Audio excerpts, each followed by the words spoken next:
Hello and welcome to this YouTube video.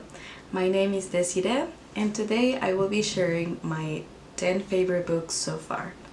Now, I'm not going to be sharing my 10 favorite books of all time because I am still a very young person and this list is probably going to change over time. But yeah, I hope that you enjoyed this video. I will just be sharing a brief summary about each book along with the reason why I like it. So I hope that you enjoy and share with your friends. In the number 10th place, we've got Silent Cells Weeping by Jane Clayton Johnson. The story is the story of Jane Johnson opening and exploring her own experience with clinical depression, and then she goes on to share other stories from more than 150 men, women, and teens, all members of the LDS Church who have also suffered from depression. I read this book when I was about 17, 18. It just made me feel less alone in my with my own experience. So if you're wanting to learn more about depression, mental illness, or if this is going that you're going through, I know that this book can help you feel closer to other people that are also experiencing this. In the ninth place, I have The Continuous Atonement by Brad Wilcox. The book explores the life, the divine mission, and death of our Savior Jesus Christ. Even if you are not a religious person, I recommend that everybody reads this book because it explores a new perspective about Jesus Christ and how his atoning sacrifice offers us mercy and grace. In my eighth place, we have the book Thief.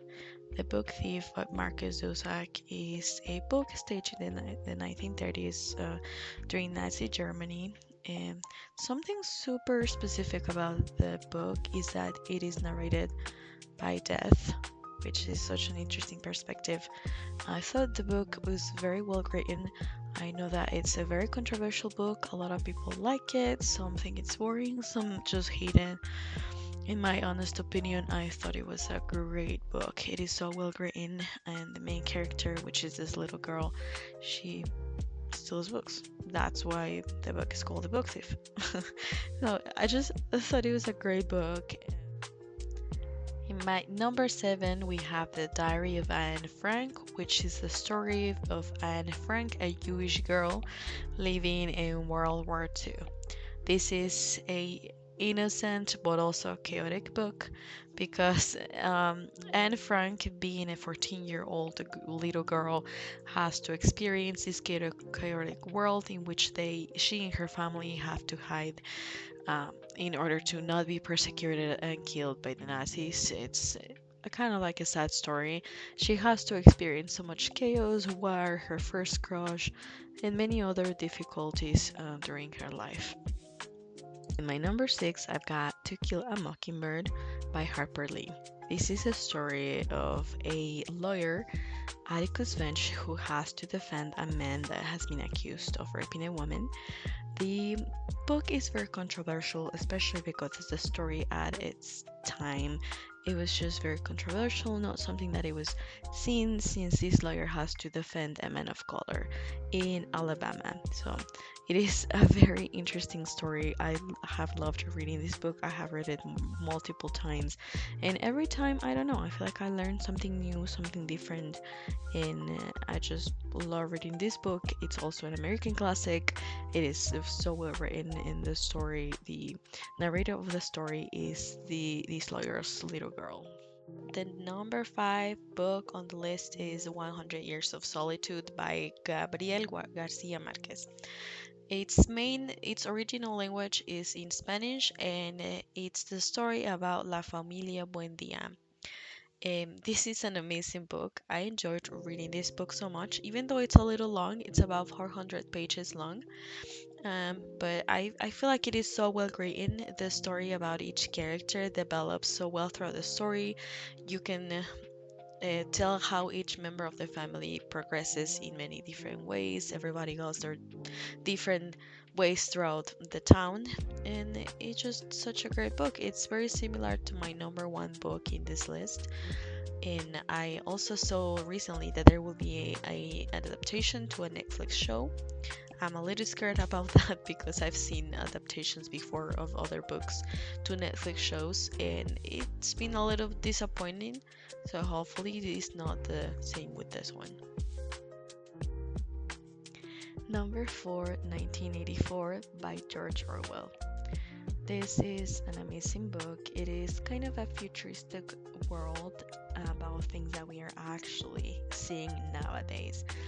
The book is the story of a man pursuing a forbidden love in a political world that is very controlling.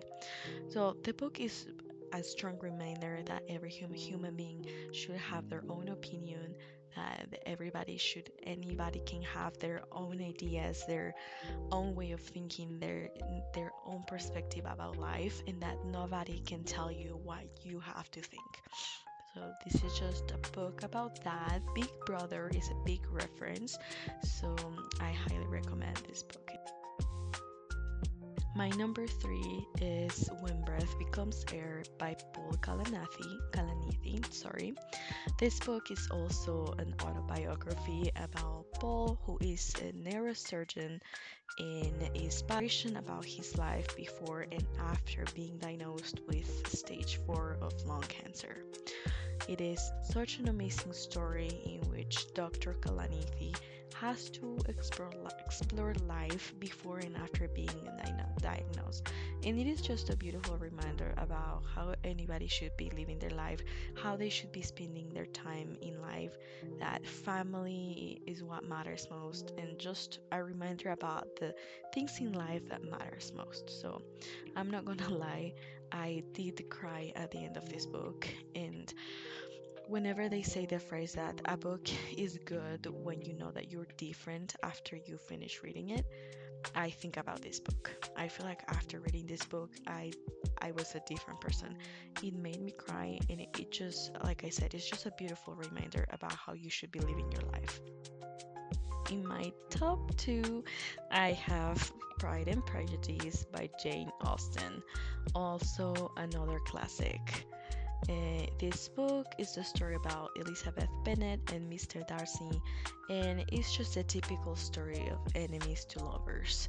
The reason why it is so popular is because it just has set the tone for many other romantic novels out there, and also it is so well written. I love this book. It is so romantic, like I said, a classic. So if you're into romance, you have to read this book.